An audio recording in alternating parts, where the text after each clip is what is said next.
Ser podcast. Rebecca Solnit, welcome to Cadena Ser Radio. How are you? Hola, ¿qué tal? Having a lovely time in Spain while also being very tired. Thank you very much for your time. Como vemos, el mundo condiciona absolutamente qué podemos hacer en el mundo. Así comienza el camino inesperado. Dice usted que no tiene nada en contra de lo fácil, de lo inmediato, de lo evidente, de lo directo y predecible, pero ¿no es ese el mundo en el que vivimos? ¿No es un mundo hiperconectado pero con la ideología del aislacionismo? I see complexity, relationships, things unfolding over long periods of time.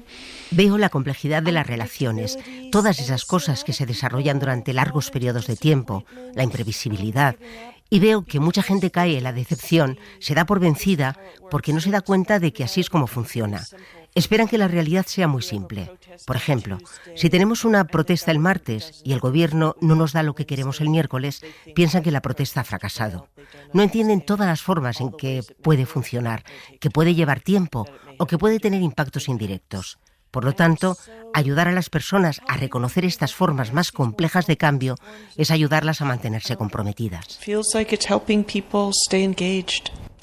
La lentitud, la paciencia, el aguante y la visión a largo plazo son herramientas que se adquieren con los años, con el paso del tiempo, y por tanto son herramientas poco compatibles con la juventud. I think there's a conventional story that we all become wiser with age, but I find young people who understand this and old people who don't.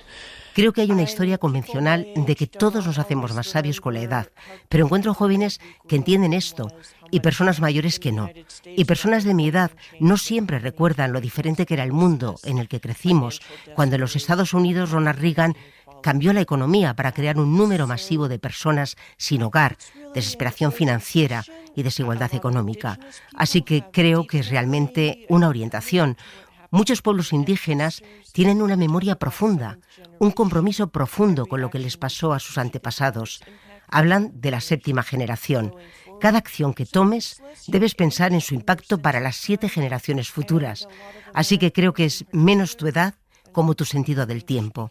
Y muchos estadounidenses en particular, y la gente del mundo angloparlante en general, tienen amnesia, una mirada corta y estrecha, una falta de memoria de lo mucho que ha cambiado el mundo, de cómo la gente común, los movimientos y las campañas cambian a menudo las cosas a mejor. Tratar de devolverles ese conocimiento es como prepararlos para hacer frente a los problemas de nuestro tiempo. La memoria nos da poder, escribe, y teme el olvido, añade más adelante, lo acaba de decir, dice que su país es amnésico, que el olvido es omnipresente. La memoria produce esperanza del mismo modo que la amnesia produce desesperanza, escribe. No sé si nos quiere la derecha y la extrema derecha desmemoriadas para poder manipularnos. Creo que la derecha le da a la gente recuerdos falsos. Llevo diciendo desde 2016 que la famosa frase de Donald Trump, hacer grande a América de nuevo, en realidad significa hacer que Estados Unidos vuelva a ser como en 1958, excepto cuando significa hacer que Estados Unidos vuelva a ser como en 1858, antes de que acabásemos con la esclavitud, por ejemplo. Así que tienen una visión ficticia de un mundo feliz en el que hombres cristianos blancos, heterosexuales, tenían el poder total y todos los demás fueron subyugados, silenciados, reprimidos, excluidos. Un pasado especialmente feliz para la mayoría de la gente y también es un pasado ficticio, porque Estados Unidos siempre fue un país de inmigrantes. Siempre hubo resistencia y oposición.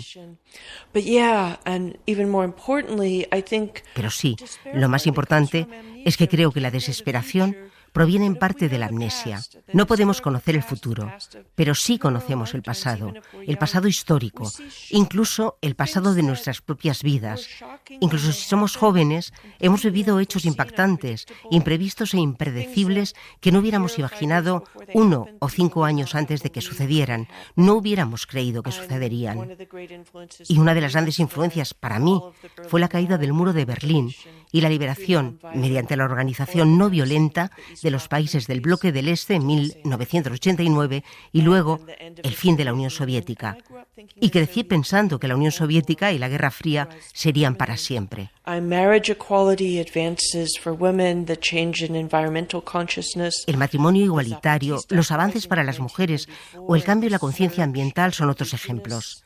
También el levantamiento zapatista de 1994 y el aumento del poder, la presencia y la recuperación de la tierra, de los derechos, del idioma, los ritos y la visibilidad indígenas en las Américas.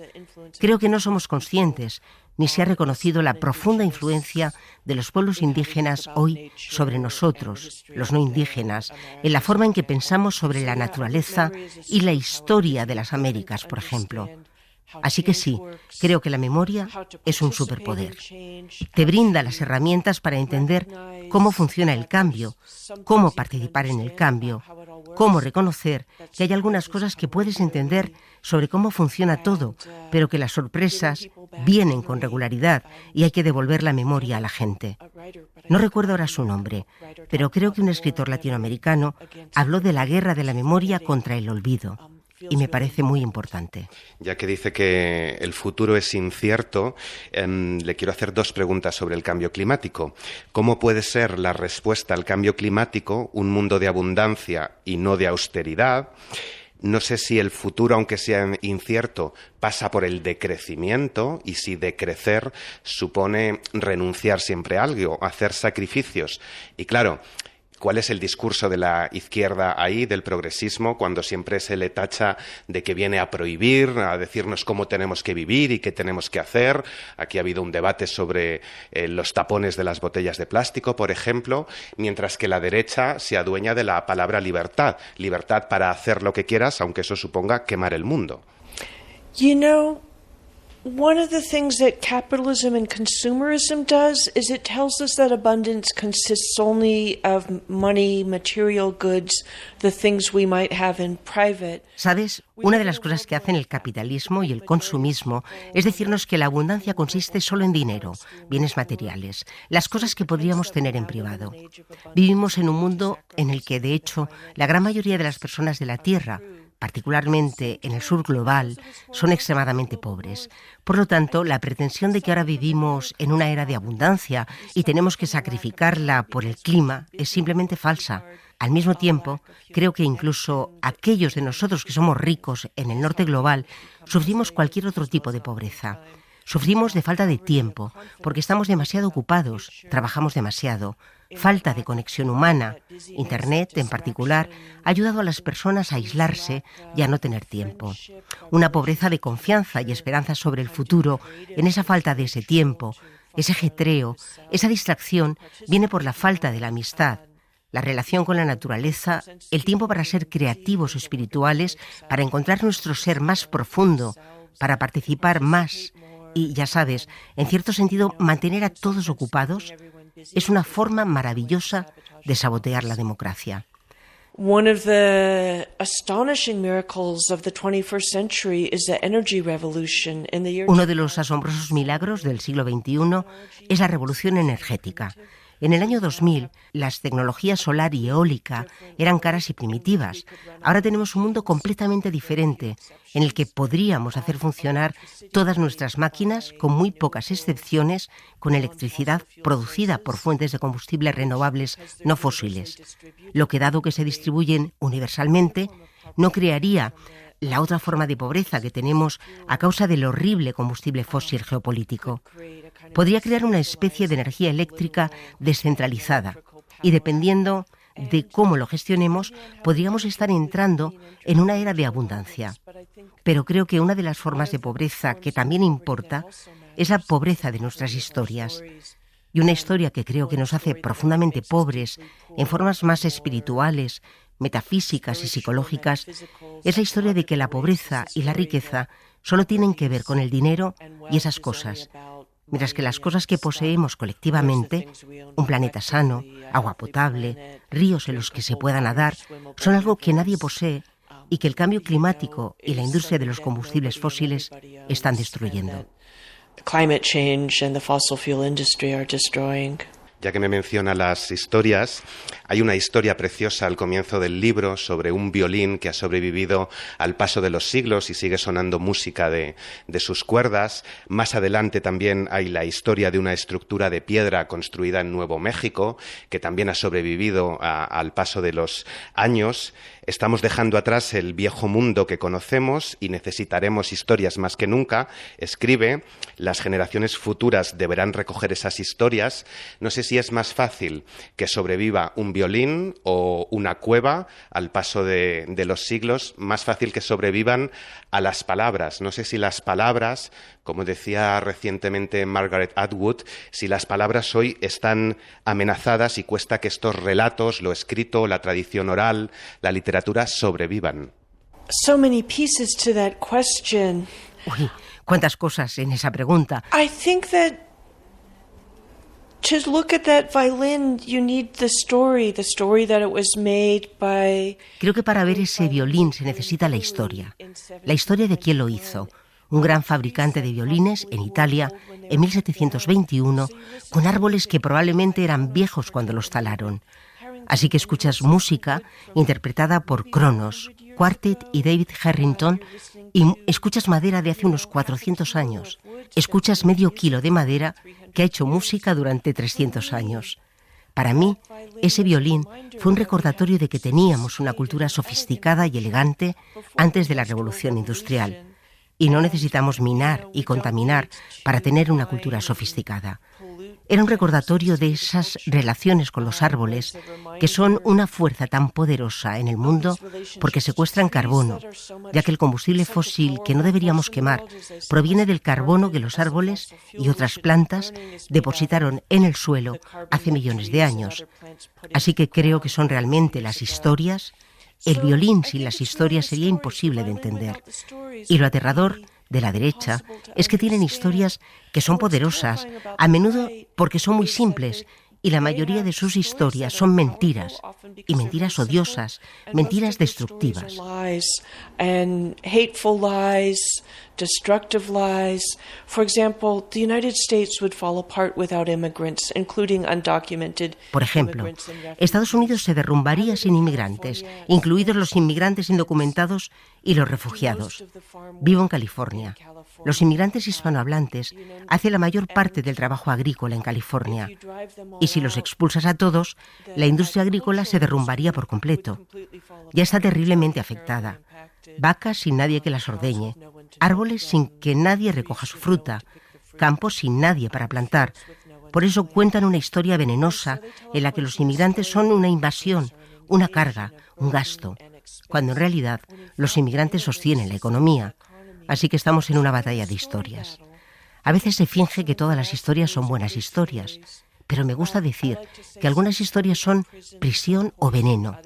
Otras historias, nuestra libertad, nuestra liberación, son las alas por las que podemos volar y ver el mundo. Por eso, en esta batalla de historias, necesitamos tener buenas historias, necesitamos historias claras, necesitamos historias para decirle a la gente que, de hecho, sus vidas son mejores y más ricas, que si respetamos los derechos humanos universales, si hacemos lo que el clima exige de nosotros, si vivimos en un mundo de respeto, será un mundo de generosidad y abundancia, porque el otro secreto del mundo es que vivimos en un mundo de magnífica abundancia. Hay suficiente comida, suficiente ropa, suficiente refugio, suficiente medicina, suficiente cuidado, suficiente compañía para todos. El capitalismo ha creado sistemas de distribución obscenos y eso se aplica tanto a las relaciones humanas como a los bienes materiales. Internet crea tanta soledad y aislamiento no porque haya una escasez real de seres humanos, sino porque un puñado de hombres muy ricos han reorganizado nuestras relaciones y hábitos con fines de lucro, muchos de los cuales viven en Silicon Valley, donde puedo ver de cerca quiénes son realmente. Ya que me ha hablado de las mentiras y la manipulación, y hemos hablado mucho de la derecha y la extrema derecha, claro, si el New York Times no es un periódico progresista, si tantos medios blanquean a la derecha, y no solo a la derecha, también a los nazis, si hay un conglomerado muy grande de medios de comunicación de derecha expandiendo bulos, como nos acaba de decir y como escribe en el libro, ¿dónde está la izquierda? ¿Qué puede hacer la izquierda? ¿Cuál tiene que ser ahí el relato de la izquierda? And we live in a world of such distorted media, or at least we in the United States do. For example, a website tracking how many people have died because Elon Musk destroyed USAID counts 300,000 deaths. Vivimos en un mundo de medios tan distorsionados, o al menos en los Estados Unidos. Por ejemplo, hay un sitio web que rastrea el número de personas que han muerto porque Elon Musk destruyó la Agencia de los Estados Unidos para el Desarrollo Internacional. 300.000 muertes, es decir, casi 6 veces más que el número de personas que murieron en Gaza, asesinadas por el hombre más rico del mundo, con el argumento de que no podemos permitirnos alimentar a niños hambrientos. No podemos darnos el lujo de dar medicamentos contra el SIDA a la gente de África. Eso no se ha abordado de manera significativa, mientras que 2 periodistas de derecha escribieron un libro realmente estúpido sobre Joe Biden, afirmando que era terriblemente viejo y frágil y que algún día podría necesitar una silla de ruedas. Todos los periódicos y revistas de los Estados Unidos se hicieron eco de esa estúpida historia. Estos 2 periodistas obviamente tienen una agenda. Así que vivimos en un mundo de desinformación e ignorancia, razón por la cual Donald Trump es presidente en primer lugar. La izquierda tiene la desventaja de que no tiene la máquina de Rupert Murdoch, porque Murdoch es propietario de Wall Street Journal y Fox News y de muchos otros medios de comunicación de su lado. Y también tiene la desventaja de que no siempre se nos ocurren buenas historias que cuenten a las personas cómo se han beneficiado de políticas o han mejorado sus vidas. La izquierda puede ser muy puritana y decir, deberías de hacer esto porque es lo correcto, y no contarnos historias sobre cuánto mejor sería tu vida, cuánto más placentero y seguro se sentiría uno viviendo en un mundo o en un país donde la gente no esté desesperada, sin hogar o adicta, porque tenemos a mucha gente destrozada por la brutalidad de la vida estadounidense. Creo que hay narradores maravillosos de historias en la izquierda. Algunos de nosotros no llegamos a suficientes personas. Los demócratas no son particularmente buenos narradores de historias, pero también los principales medios de comunicación no son muy buenos o no están muy comprometidos a amplificar esas historias y están preservando una ficción propia de que las noticias equilibradas son tratar a los 2 partidos de la misma manera, lo que tuvo sentido durante la mayor parte de la historia, cuando los demócratas y los republicanos no eran tan diferentes. Pero los republicanos se han vuelto un partido autoritario, violando el Estado de Derecho, mintiendo, destruyendo el propio gobierno, como un trastorno autoinmune. Son cómplices de la destrucción si no dice la verdad con suficiente firmeza y claridad. Y no dice la verdad porque están más interesados en preservar lo que yo llamo la estética de la objetividad que en decir realmente la verdad. No solo en Estados Unidos, entiendo que como usted viaja por el mundo y en el libro afirma que no es partidaria de tender puentes con los nazis, le preocupará que los nazis estén en cada vez más instituciones en todo el mundo.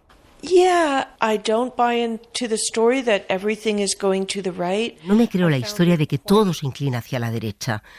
Me pareció bastante inquietante que cuando el derechista ganó la presidencia de Polonia, muchos periódicos estadounidenses dijeron inmediatamente: «Oh, esto es señal de que el mundo entero vira a la derecha». Cuando los candidatos más progresistas ganan las elecciones, eso no es señal de nada, ni construyen una historia en torno a ello. Y, por supuesto, nunca hubo un momento en el que no tuviéramos racistas, misóginos o autoritarios. Estoy en España. Creo que todos recordáis el panorama general. Si nos remontamos a la década de 1970, todavía teníamos a Franco.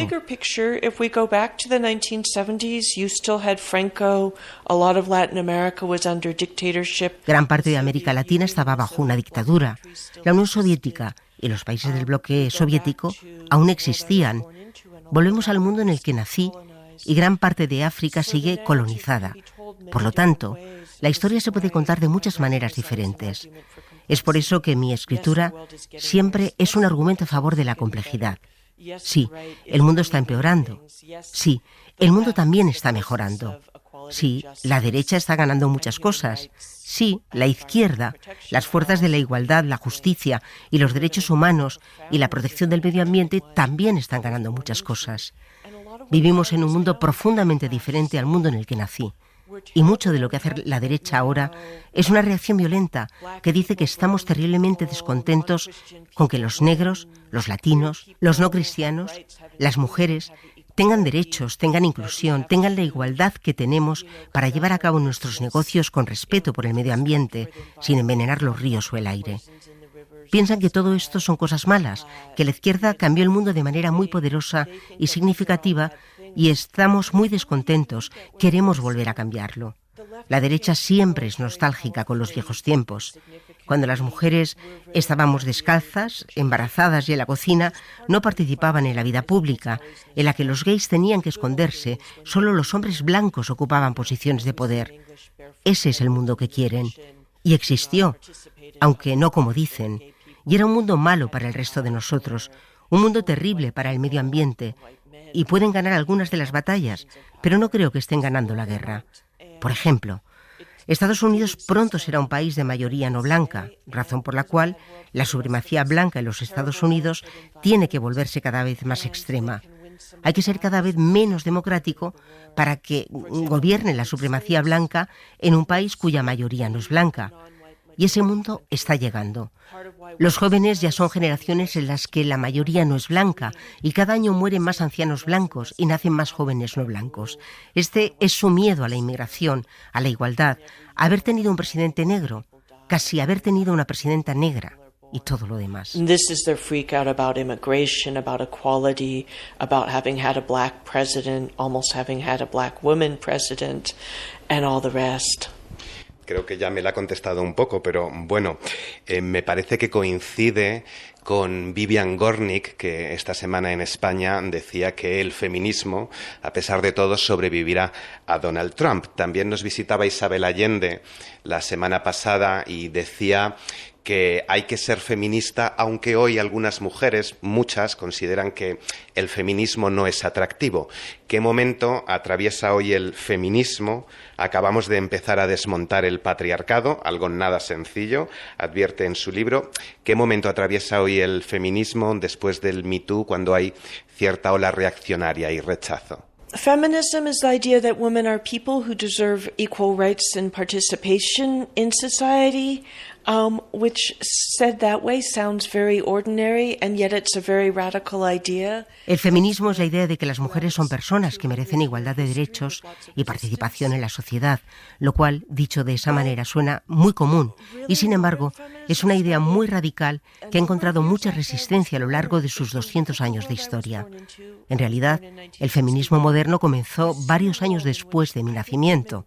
Si miras el mundo en el que nací en 1961, ves un mundo en el que creo que las mujeres ni siquiera eran ciudadanas de segunda clase. Éramos ciudadanas de 11ª clase.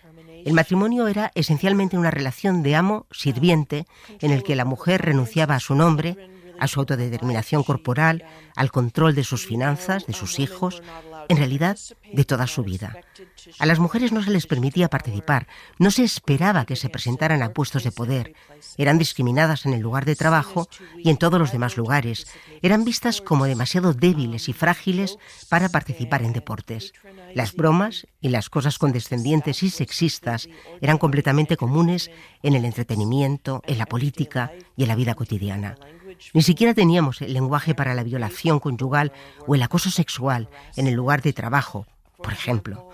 Entonces, ¿dónde está el feminismo ahora? Creo que para cambiar miles de años de patriarcado en solo 60 y tantos años, tal vez sean 60 años, ha tenido un éxito asombroso. It's been astonishingly successful. Is the job completely finished? No. ¿El trabajo ha terminado por completo? ¿Se ha detenido? No, continuará, porque las ideas son como el genio en la botella de las mil y unas noches. Una vez que salen de la botella, no vuelven a entrar. Ahora que las mujeres han vivido en un mundo con más derechos, más igualdad y más acceso a los derechos reproductivos, no queremos volver atrás. Y también hay una historia que escucho a menudo de que de alguna manera el feminismo ha fracasado porque un país con el 4% de la población mundial, los Estados Unidos, anuló una decisión nacional que otorgaba a las mujeres el derecho al aborto.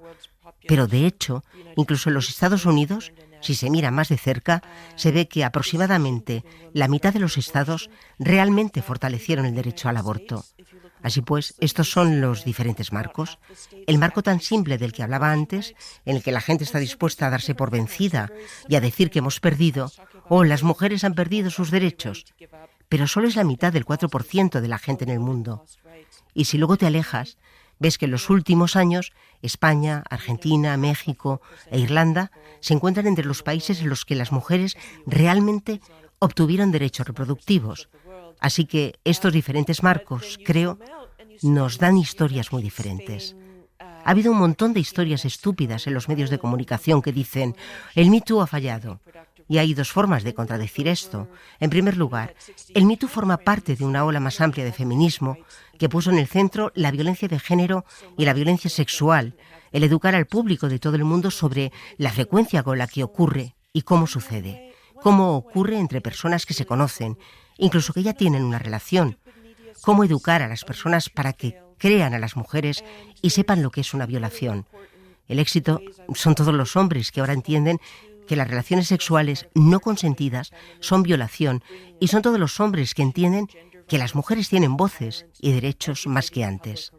El productor de Hollywood, que ahora sabe que si viola a su becaria, esta podría ser escuchada por la ley, los tribunales y podría ir a la cárcel, como Weinstein. Por lo tanto, necesitamos estas diferentes herramientas para tener éxito, plazos más largos, más detalles, imágenes más amplias, reconociendo que el éxito, a menudo, no se parece a nada. El éxito es el bosque que no fue talado, el agua que no está contaminada, los niños que no se enfermaron, la violencia que no ocurrió. ¿Diría que es un libro de autoayuda el que ha escrito esta recopilación de artículos? Un libro de autoayuda contra la desesperanza y también contra la depresión, que es otra de los síntomas de esta sociedad que usted recoge. Es un libro que nos ayuda a mantener a raya la depresión, a encontrar patrones, a encontrar un sentido, una orientación, un norte. Es un libro de autoayuda al final. I find the word self-help quite La palabra autoayuda me parece unattractive, bastante poco atractiva. but it is in some sense a book trying to give people equipment, tools. Pero en cierto sentido es un libro que trata de dar a las personas habilidades, herramientas como perspectiva, como puntos de vista y de entendimiento para ver la complejidad del mundo, para interactuar con esa complejidad, para no darse por vencidas, porque gran parte de la razón por la que la gente se da por vencida creo que son estas historias demasiado simplificadas, esta falta de memoria histórica, esta falta de herramientas para entender y participar. En ese sentido, estoy intentando dar a la gente estas cosas, y lo he hecho durante mucho tiempo porque, a menudo, las historias que la gente se cuenta a sí misma son las que se hacen realidad. Hasta el mejor músico del mundo o director de orquesta necesita a sus músicos, lo estoy diciendo de memoria, y todos somos perdedores hasta que ganamos. Rebecca Solnit, thank you very much. Muchas gracias por haber estado en La Hora Extra. I completely agree. Thank you so much, Danielle. Para no perderte ningún episodio, síguenos en la aplicación o la web de la SER, Podium Podcast o tu plataforma de audio favorita.